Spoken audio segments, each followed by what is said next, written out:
I lay there blindfolded, breathless, my heart still warm from the way my husband had spoken to me. The room was quiet, a soft calm wrapping around me, my mind drifting in the moment. But then I felt something. The air shifted, a subtle change, something different, a quiet step, a small movement nearby, and a slow realization came over me. We weren't alone. Before we dive in, please take a quick second to like this video and hit subscribe. It's fast and easy. It helps the channel more than you know, and it makes sure you don't miss the next videos. Thanks for being here. Let's begin. His hands found mine before I could think. Steady, familiar, but somehow different tonight. I gasped softly as he drew me gently toward the counter, his breath warm against my neck, his grip firm but caring, his fingers tracing slow, thoughtful lines along my arm. My body reacted before my mind caught up, leaning into him, craving the closeness we hadn't shared in so long. This wasn't like him. Not recently. For years. Our connection had felt routine, predictable, but tonight something was changed. There was a new spark in the way he spoke, the way he held me, the way he stayed close, like he needed me near him more than ever. I barely managed a breath. "This how you plan to start our anniversary?" I whispered. His lips curled into a small smile. "It's just the beginning." Warmth spread through my chest. The dim lantern light, the soft music, the untouched bottle of sparkling cider. Everything I had thought was simple romance now felt like something deeper. Something planned. A setup. My throat tightened as he reached behind me, pulling something from the drawer. The soft whisper of fabric sliding between his fingers sent a shiver through me, a blindfold. My pulse stumbled. "Trust me," he murmured, brushing my jaw gently with his knuckles. I hesitated and his hand tightened around mine. Not rough, just steady. "Do you trust me?" he asked softly. I exhaled, heat rising in my cheeks, and finally nodded. His smile deepened. The fabric slid over my eyes and the world went dark. His fingers laced through mine as he guided me forward. I followed closely, my breath shallow, my skin alive with anticipation. Every step felt heavier than the last. The cool floor beneath my bare feet grounding me as he led me into the bedroom. The mattress dipped as I reached it and his hand steadied me at my waist. "Are you sure?" he asked, his voice low, teasing but patient. I swallowed, my pulse pounding. "Yes." The gentle rustling of fabric filled the space between us as he helped me out of my cardigan. His fingertips brushed lightly against my arms, each movement calm, giving me space to stop him if I wanted to. But I didn't. I wanted the closeness, the warmth, the connection. The blindfold heightened everything, the way his hands skimmed my hips, the way his breath warmed my collarbone before he pressed a soft kiss there. My fingers curled into the sheets as he guided me onto the bed, my heart racing, my mind spinning. Then I felt a soft wrap of fabric around my wrist. He paused.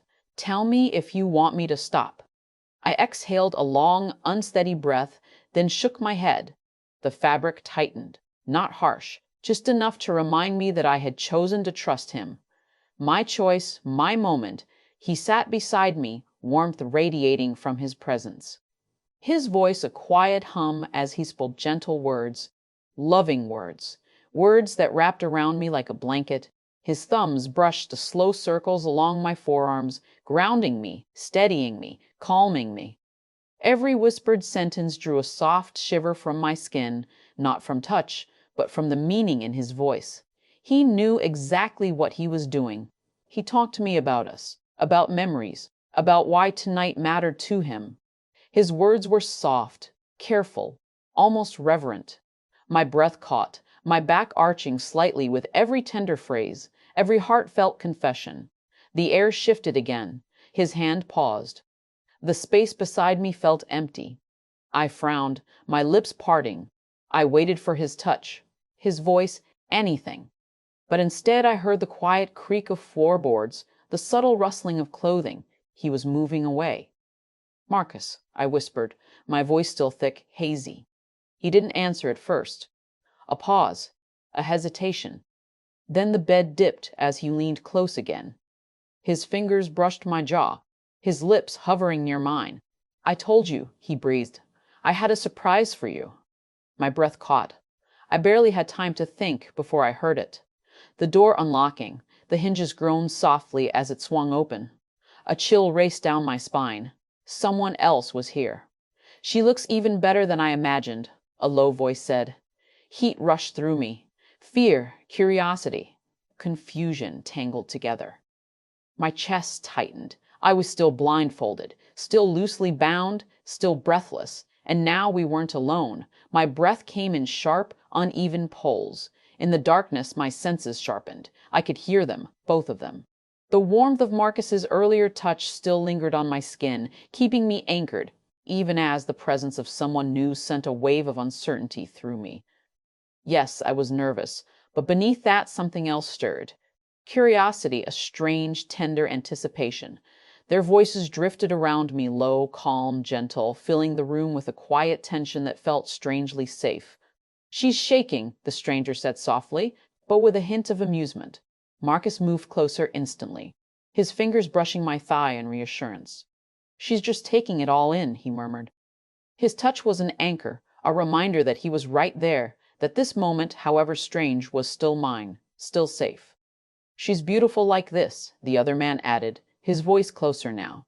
A shiver ran down my spine, then a touch, not Marcus's. A new hand, it glided over my arm, slow, careful, almost respectful. I stiffened, my heart slamming against my ribs. Marcus's hand rested on me in an instant, his thumb tracing soothing circles on my hip. "If this is too much, just say so," he whispered. I exhaled slowly, and my body relaxed. Silence stretched between the three of us. Thick, expectant, as if they were waiting for my signal, my choice. A warm breath brushed my ear. A deep, steady inhale, then a soft whisper.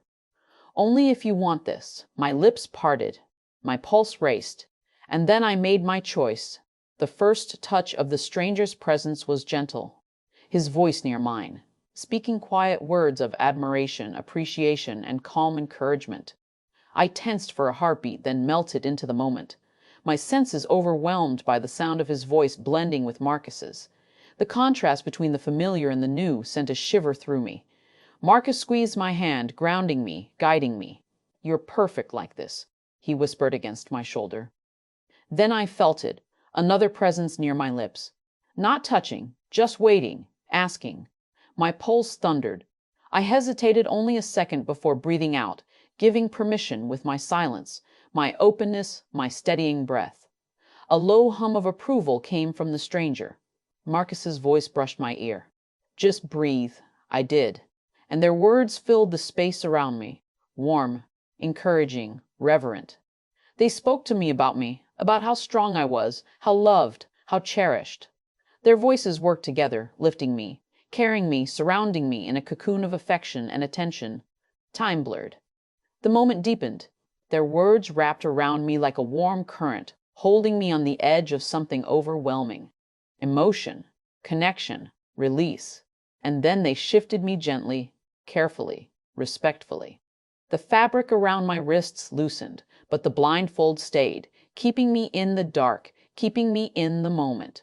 Strong hands supported me as I moved, guiding me forward with utter care. My palms pressed lightly against a warm chest, new, unfamiliar, but steady. Marcus's touch remained on my back, grounding me. I breathed in and let myself feel the closeness, the shared heartbeat between all three of us. The stranger spoke softly, admiration in his tone. Marcus whispered loving promises against my collarbone, words that sent waves of emotion through me, steady and soft. The moment stretched, deepened. Their voices intertwined, creating something like music, something I had never experienced. Just when I felt myself reaching the edge of tears, of release, they moved me again, slowly, gently, gently, helping me settle back against Marcus's embrace. His arms wrapped around me, protective and warm, his voice full of love. Another presence rested behind me, steadying me with gentle hands. My breath hitched, not from fear, but from emotion so strong it nearly broke me. Marcus whispered at my ear, "I'm here. You're safe." A quiet moment passed. Then a new warmth pressed close behind me. Calm, grounding. Their hands never pushed, never rushed.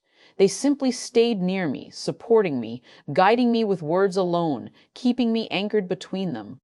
I clung to Marcus's shoulders, held between two steady presences, surrendering not to touch, but to trust.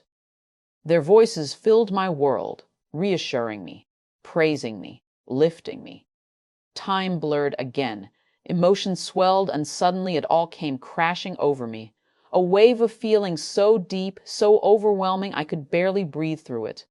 I held on to them both, lost in the warmth of their words, in the soft praises whispered against my skin.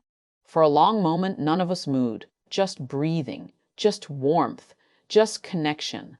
I still couldn't see, but I had never felt more aware of everything. I lay there breathless, the weight of what had happened settling over me.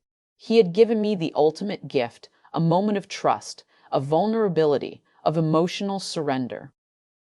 But a question lingered. Was it really for me? Or was it for him? Would you ever do something this bold for your partner? Or does the thought alone cross the line? Let me know in the comments. I'm curious to see where you stand. If you enjoyed the story, don't forget to like, subscribe, and turn on notifications so you never miss another one like this. Your support helps keep these stories coming. See you in the next.